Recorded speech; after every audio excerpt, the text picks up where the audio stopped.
누가복음 24장 30절부터 35절까지의 말씀입니다. 제가 봉독해 드리겠습니다. 그들과 함께 음식 잡수실 때에 떡을 가지사 축사하시고 떼어 그들에게 주시니 그들의 눈이 밝아져 그인 줄 알아 보더니 예수는 그들에게 보이지 아니하시는지라. 그들이 서로 말하되 길에서 우리에게 말씀하시고 우리에게 성경을 풀어주실 때에 우리 속에서 마음이 뜨겁지 아니하더냐 하고 곧 그때로 일어나 예루살렘에 돌아가 보니 11 제자 및 그들과 함께한 자들이 모여 있어 말하기를 주께서 과연 살아나시고 시몬에게 보이셨다 하는지라. 두 사람도 길에서 된 일과 예수께서 떡을 떼심으로 자기들에게 알려지신 것을 말하더라.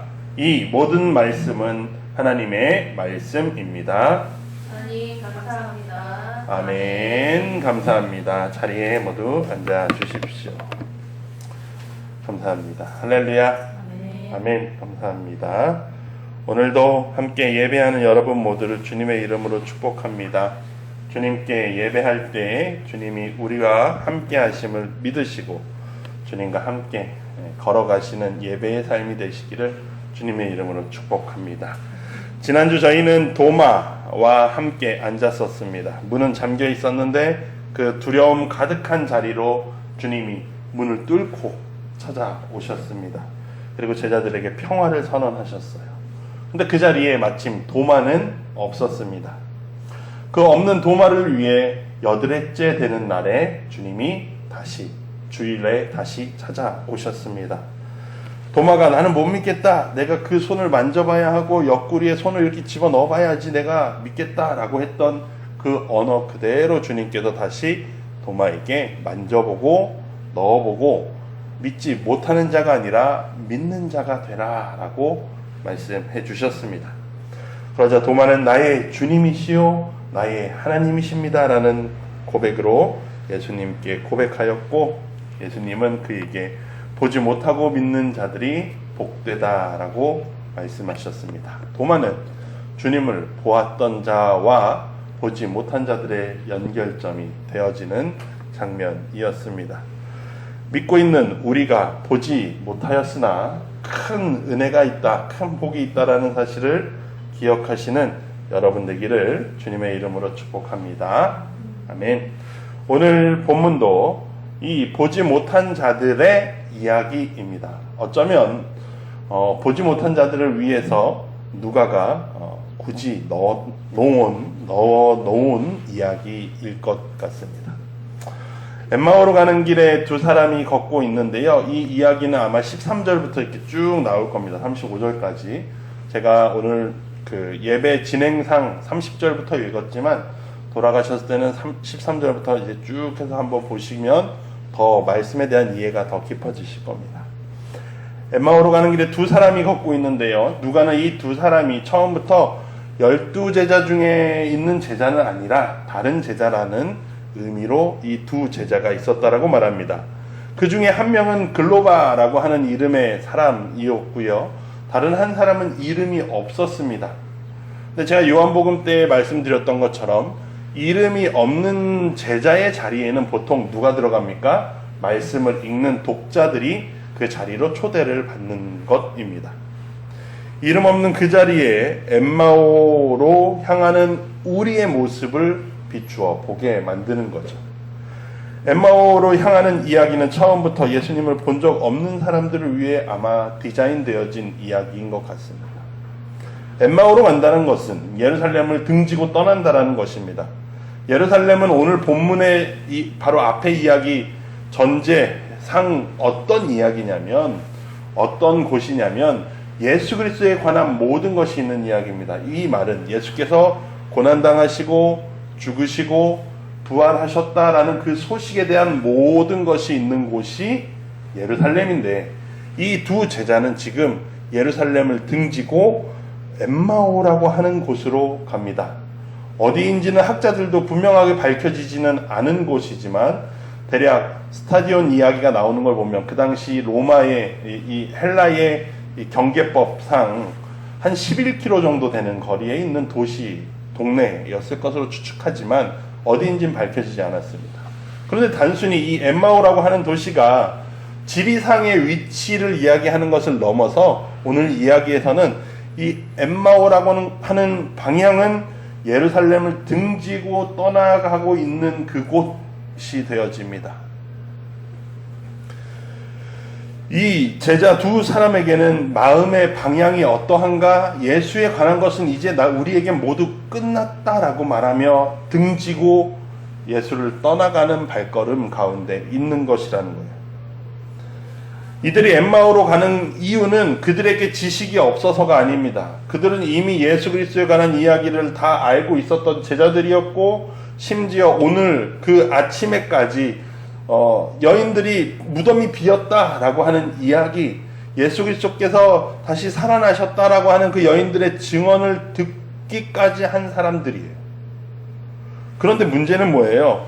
그들에게 눈이 가리워져 있었다라는 사실입니다. 그냥 단순히 그들이 안 보겠어, 아유 모르겠어, 안 볼래, 그냥 갈래가 아니라 보고 싶었어도 보지 못하고 믿고 싶어도 믿지 못하는 사람들이었다라는 사실이에요. 그들이 그렇게 실망해서 모든 것을 포기한 채로 엠마오로 향하는 그 길 위에서 한 사람이 찾아와서 그들에게 말을 겁니다. 뭐라고 말을 거냐면, 당신들이 무슨 이야기를 하고 있어? 라고 하면서 그들을 찾아오시는 분이, 먼저 오시는 분이 있다라는 사실입니다. 그 사람은 어김없이 예수 그리스도였습니다. 그냥 예수 그리스도가 아니라 부활하신 주님이라고 표현하는 것이 더 적절할지 모르겠습니다. 부활하신 주님이 그들에게 찾아가셔서 너희가 걸어가면서 하고 있는 이야기가 무엇이요? 라고 물어봅니다. 그들이 이미 예루살렘에서 일어났던 일들에 대해서 서로 이야기하고 있었거든요. 그러니까 예수가 가까이 와서 당신들이 걸어가면서 하는 이야기가 무엇이요? 물을 때 원어 안에서 이 걸어가다의 의미는 단순히 그들이 길을 걷고 있는 것뿐만이 아니라 인생의 길을 걸어가는 동안의 의미도 담겨있는 좀 더 깊은 의미예요. 그러니까 도대체 너희의 삶 가운데 너희가 지금 나누고 있는 이 중요한 이야기가 무엇이냐라는 질문이 되겠죠. 그런데 그들이 이 예수님 물어본 사람에 대해서 타박하듯이 말합니다. 아니, 이 동네에 있으면서도 그 일어난 일을 모른단 말이요? 라고 하면서 그 일어난 일에 대해서 이야기를 쭉 합니다. 근데 그 이야기를 다 들으시고 예수님이 뭐라고 말씀하시냐면, 그들의 이야기를 중간에 자르시는 게 아니라 끝까지 다 듣고 나신 이후에 이들에게 말씀하십니다. 미련하고 선지자들이 말한 모든 것을 마음에 더디밌는 자들이여 라고 예수님이 그들에 대해서 책망이라면 책망이고 꾸짖음이라면 꾸짖음일 수 있습니다. 그러나 그들의 상황에 대해서 안타까워하시며 말씀하시는 것이죠. 여기서 마음이라고 하는 것, 미련하다, 선지자들이 말한 모든 것을 마음에 더디 믿는다, 그러니까 더디 믿는다라고 하는 이 이야기는 우리가 생각하는 마음이라는 자리가 감정을 생각하지만, 우리는 여기서 마음은 감정, 성경 안에서 마음이라는 부분은 감정을 담당하는 영역이 아니에요. 마음은, 심장이라고도 표현하는 이 마음은 어떤 지적인 부분을 담당하는, 판단에 관한 부분을, 이성에 관한 부분을 보통 성경에서는 심장에 두었습니다. 감성에 대한 부분은 요 내장에 두었어요. 내장, 이 내장 뭐 이런 식으로요. 그래서 이들이 이해하지 못한다라는 이야기예요. 기본적인 지식이 있으나 그들이 이미 예수 그리스도에 관한 많은 정보들, 부활하셨다라는 소식까지도 들었으나 그들 안에 그것을 이해할 수 있는 능력이 없구나에 대한 예수 그리스도의 말씀입니다. 그러면서 예수님이 그들에게 어떤 그림을 보여주셨냐면, 그들이 예수 그리스도께서 고난받으시고 그 영광에 들어가셔야 하는 것이 어쩌다 일어나는 게 아니라 꼭 반드시 일어났어야 하는 일이라는 것. 즉 예수가 십자가를 지는 사건은 반드시 일어났어야 하는 것이고, 그리고 그 이후에 반드시 부활할 것이다 라는 사실에 대해서 예수님께서 이 두 사람에게, 두 제자에게 말씀해주고 계셔요. 그래서 십자가의 사건이 실패가 아니라 하나님의 계획 안에서 일어난 일이고 그 일이 부활을 통해 완성이 되어졌다는 사실을 쭉 알려주십니다. 그들이 이 말씀에 대해서 예수님께서 그들에게 풀어주셨다라고 표현되어 있는데 원어상으로는 어떤 번역의 의미도 있습니다. 이 번역이라는 이 원어 단어가 그리스 문화 안에서 사용될 때에는 그 그리스 신들 중에서 헤르메스라는 신이 있어요. 이 신이 신과 인간의 중재자 역할을 합니다. 그래서 신의 말을 인간에게 이렇게 전하는 역할을 하는데, 메신저의 역할을 하는데, 그걸 번역이라는 의미를 가지고 사용했습니다. 신이 사용하는 언어랑 인간이 사용하는 언어랑 다르다는 거예요. 이해할 수 없으니 이 헤르메스라는 신이 번역해 준다라는 의미거든요. 근데 예수께서 오늘 성경 말씀을 이들에게 풀어주신다라는 의미는 하나님의 온전하신 말씀을 잘 번역해 주신다. 단순히 이건 이거야 라고 설명하시는 게 아니라 온전히 풀어서 번역하시듯이 말씀해 주셨다라는 거예요. 그래서 그들이 그들 안에서 이게 무슨 일이지 하고 놀라운 일들이 일어납니다. 그 느낌을 32절에서는 오늘 우리가 읽었던 본문에서는 뭐라고 표현하냐면 그 순간에는 좀 이상하다 정도였지만 나중에 예수 그리스도이신 것을 알고 난 이후에 그들은 깨닫습니다. 우리가 그들이 서로 말하되 길에서 우리에게 말씀하시고 우리에게 성경을 풀어주실 때 우리 속에서 마음이 뜨겁지 아니하더냐. 여기서의 마음도 감정의 영역이 아니라 지성의 영역이에요. 우리가 깨달음을 얻지 않았더냐라는 이야기예요. 중요한 사실은 그들이 그 순간에는 몰랐다라는 사실이에요. 그들은 길 위에서 이미 그들 안에 일이 일어나고 있었는데 그들 자신도 자신들 안에 일어나는 일을 몰랐습니다. 우리들도 그렇지 않나요? 누가 길에서 오다가 이렇게 누구씨? 하고 물어봐요. 근데 누구지? 할 때 저 누구예요? 라고 하면 그때 우리가 이 사람을 눈으로 보고 있지만 누구지? 하다가 깨닫게 될 때 누구인지가 보이기 시작합니다. 이 사람이. 그런 것처럼 그들에게 예수 그리스도께서 찾아오셔서 깨닫게 해주셨다라는 것은 그 놀라운 의미, 지나고 나서 보니 다시 보니 이게 이거였구나라고 해석되어진다라는 사실이에요. 시편 기자도 그렇게 고백합니다. 오늘 12절에서 자신이 크게 고통당했지만 내가 이 시간을 돌아보니 주님께서 내 영혼을 건지신 시간이었다라는 거예요. 그러니 내가 그 모든 은혜, 여기서 모든 은혜라는 것을 나를 살게만 하신 것을 말하는 게 아니라 그가 살아온 삶의 전체를 이야기하는 겁니다.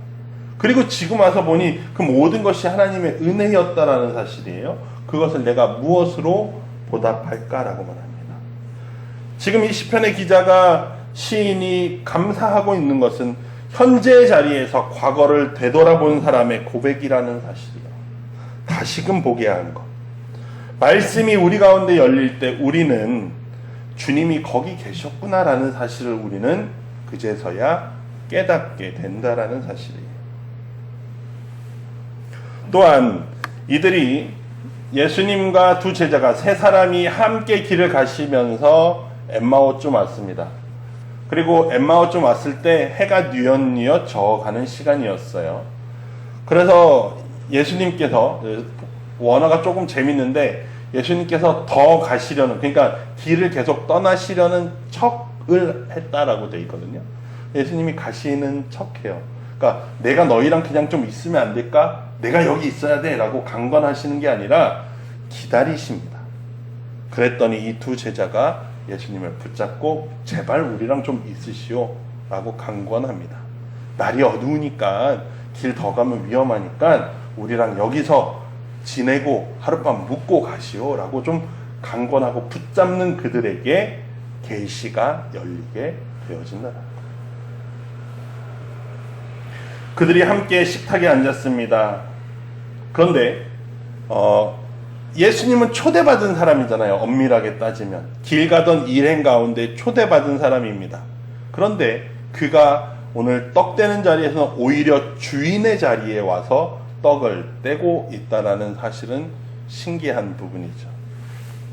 손님이 주인이 되어 있고 떡에서 예수님이 감사기도를 하시고 떼어주십니다. 이 동작의 순서들이 낯설지가 않은데 누가복음 22장에 있는 그 단어들을 그대로 가져와서 이렇게 줍니다. 그 말은 즉슨 그 최후의 만찬의 식탁의 자리와 지금 그 두 제자가 있는 자리가 동일한 연속선상 안에 있다라는 이야기예요. 의도적으로 누가가 그렇게 사용합니다.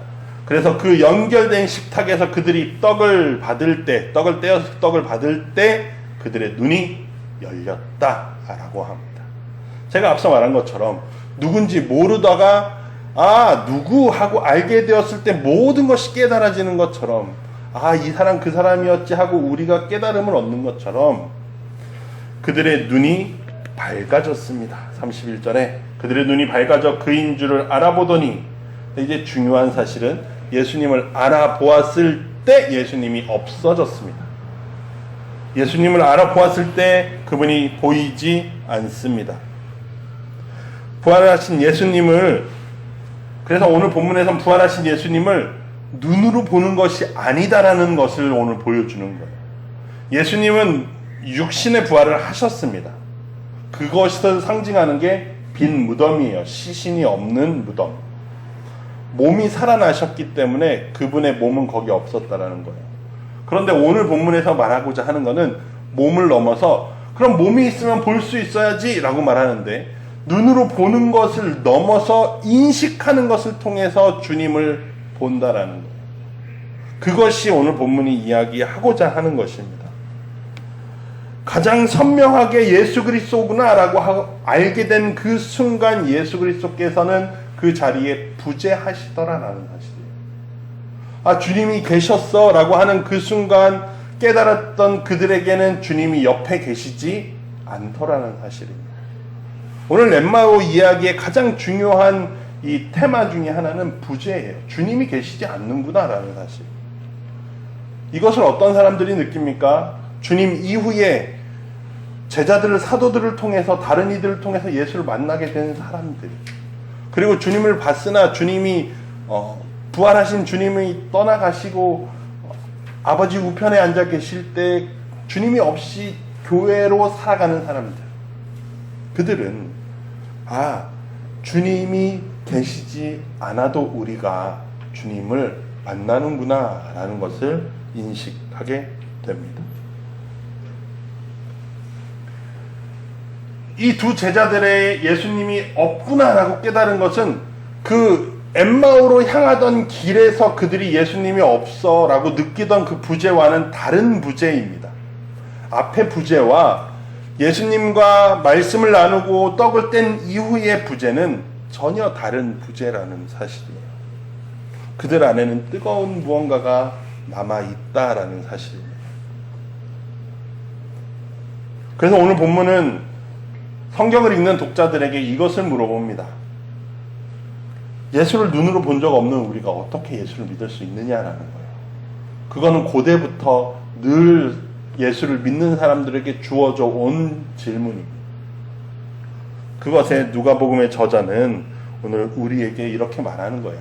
너희가 말씀을 읽을 때, 말씀이 너희 가운데 열릴 때 주님이 거기에 함께 계셨다. 그리고 너희가 함께 만나 떡과 잔을 나누는 그 자리에 주님이 함께 하신다라는 사실을 지금 누가는 이야기하고 있습니다. 부활의 주님은 우리에게 함께 모여 말씀을 읽고 함께 성찬을 나누는 그 자리가 만남의 자리라는 것, 그 순간에는 우리가 깨닫지 못했지만 돌이켜보니 주님이 거기에 계셨다라는 사실입니다. 그 사실을 깨달은 두 제자는 그 자리에서 즉시 일어나서 예루살렘으로 향합니다. 이 제자들이 깨닫고 예루살렘으로 향하는 시간은 날이 밝고 나서가 아니라 그 즉시였습니다. 어두운 밤중에 예루살렘을 향해 떠납니다. 고대 사회에서 밤에 여행을 떠난다는 것은 사실상 목숨을 내놓는 일이나 다름없지만 그들은 부활의 소식을 알리기 위해, 주님을 만났다라는 사실을 알리기 위해 예루살렘으로 떠납니다. 그리고 그들은 예루살렘에 전할 것이 있다라는 거예요.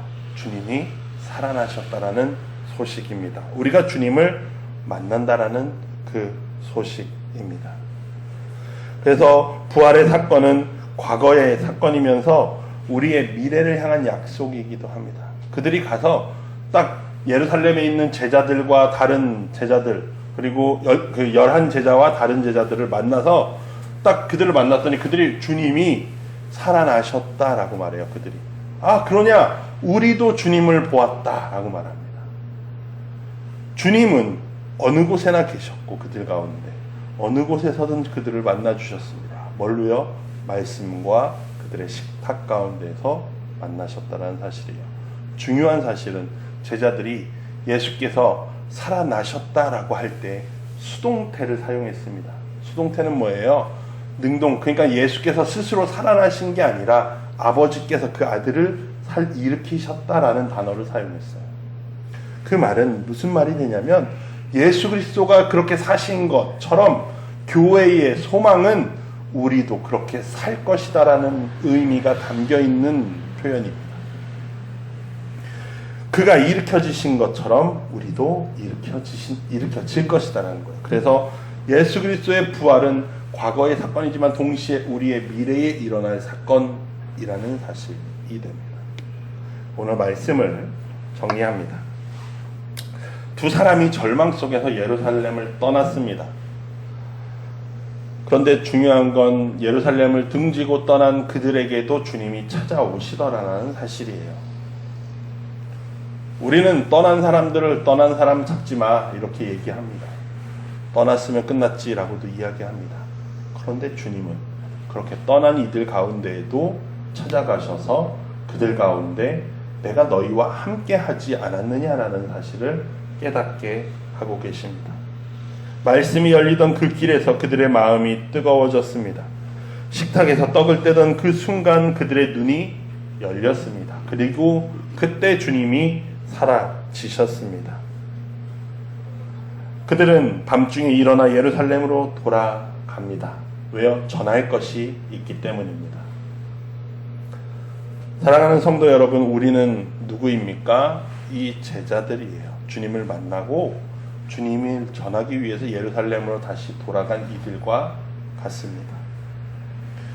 예루살렘에 도착한 이들은 이제 살아갈 삶에서 주님은 보이지 않지만 주님이 동행하시는 사람으로 살아갑니다. 왜요? 어디에서 주님을 만나니까요? 말씀과 떡과 잔을 통해서 주님을 만나니까 우리는 늘 주님과 동행한다라고 말합니다. 베드로 전서에서는 그래서 그런 성도들을 뭐라고 부르냐면 나그네라고 부릅니다. 나그네는요, 어떤 세계 안에서 완전히 그곳에 속한 사람들이 아닙니다. 차라리 어딘가 이 땅에 속해 있으면 편합니다. 차라리 내가 이 동네에 살게요. 나 이 공동체 좀 받아주세요 하고 살아버리면 편한 사람들이에요. 그런데 그 나그네라고 말하는 사람들은 어떤 사람들이냐면 이곳에 있으나 받아들여지지 않고 또한 스스로도 자기 정체성으로 나는 이곳 사람이 아니야 라고 하며 살아가는 사람들이죠. 그래서 나그네로 있을 때 어떻게 지내라고요? 두려움으로 지내라 라고 말합니다. 그들은 다른 길을 걷기로 했습니다. 어떤 길이요? 십자가의 길을 걷기로 했다라는 사실이에요. 은과 금이 소중한 길이 아니라 내 생명을 구하기 위한 길이 아니라 나의 영화를 위한 길이 아니라 누구를 위한 길이에요? 예수를 위한 길이고 그래서 예루살렘으로 돌아간 길이라는 사실이에요.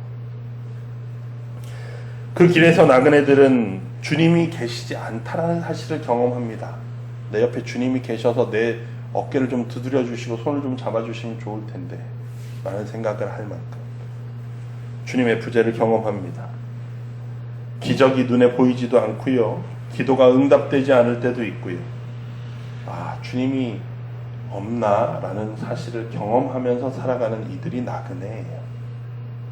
그런데 베드로는 너희의 삶이 어디에서 근거하느냐라고 할 때 23절에 너희는 썩어질 것이 아니다. 너희의 거듭난 너희의 새로운 삶은, 새로운 길은 썩지 아니하는 하나님의 말씀으로 된 것이다. 하나님의 말씀은 어떠합니까? 영원하다는 것, 변함 없다라는 사실이에요. 변함이 없다라는 사실은 하나님께서 그 말씀하신 것을 반드시 너희 가운데 이루신다라는 이야기입니다. 그리고 그 말씀 안에서 누가 우리를 만나신다고요? 주님이, 부활하신 주님이 우리를 만나신다라는 사실입니다. 그래서 우리는 하나님의 말씀 가운데 거듭나 있는 존재예요. 거듭난 존재. 나그네이지만 근거 없는 자들이 아니라 말씀 안에서 근거를 찾는 사람들입니다. 엠마오의 두 제자들처럼 이미 말씀 안에서, 그리고 떡과 잔을 떼는 성찬의 자리에서 우리는 이미 주님을 만난 나그네라는 사실입니다. 주님의 부재를 경험하지만 주님과 함께 걸어가는 자라는 거예요. 부재와 임재는 다른 것 같지만 우리 안에서, 말씀 안에서, 주님 안에서는 그것이 하나의 일이라는 사실입니다.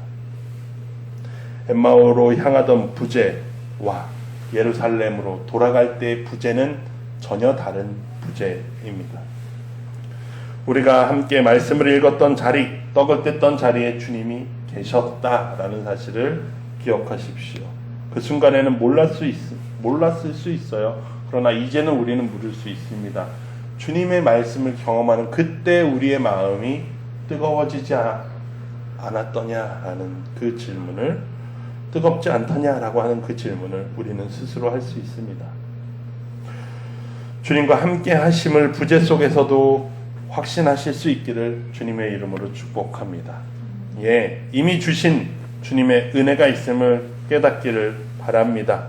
날마다 주님과 함께 길을 걷고 계시다라는 사실을 기억하는 여러분이 되시고, 그 부활의 소식, 주님이 다시 살아나셨다라는 소식을 온전히 드러내는 여러분이 되기를 주님의 이름으로 축복합니다. 그 무엇도 우리를 그 사랑에서 끊을 수 없으니 한 주간도 주님의 말씀을 붙잡고 함께 걸어가는 여러분 되기를 바랍니다. 오늘 말씀이 우리에게 남겨진 것들, 우리 마음속에 심겨진 것들을 붙잡고 우리 함께 다짐의 기도 하겠습니다. 하나님 감사합니다. 오늘도 우리에게 말씀하여 주시니 감사합니다. 엠마오로 향하던 두 제자들도 사랑하셨던 주님이 그들을 만나시고 그들에게 말씀 가운데 또한 떡을 나눌 때에 주님이 함께 거하심을 보여주심에 감사합니다. 우리도 이미 주님이 그곳에 계셨구나 라는 깨달음 가운데에 한 주간을 살아갈 때에 나 혼자 사는 삶이 아니고 주님과 동행하는 삶임을 기억하게 하시고, 주의 그 말씀 우리에게 풀어질 때에 우리들 그 말씀을 붙잡게 하시고, 또한 우리에게 떡을 나누게 하실 때에 우리들 나누며 주의 사랑을 온전히 드러내는 우리들 되게 하여 주시옵소서. 날마다 주님을 붙잡고 주님과 동행하는 우리들, 두려움 없이 담대함으로 매일매일을 살아가게, 주님의 십자가 길을 걸어가게 하여 주시옵소서. 감사드리며 예수님의 이름으로 기도드립니다. 아멘.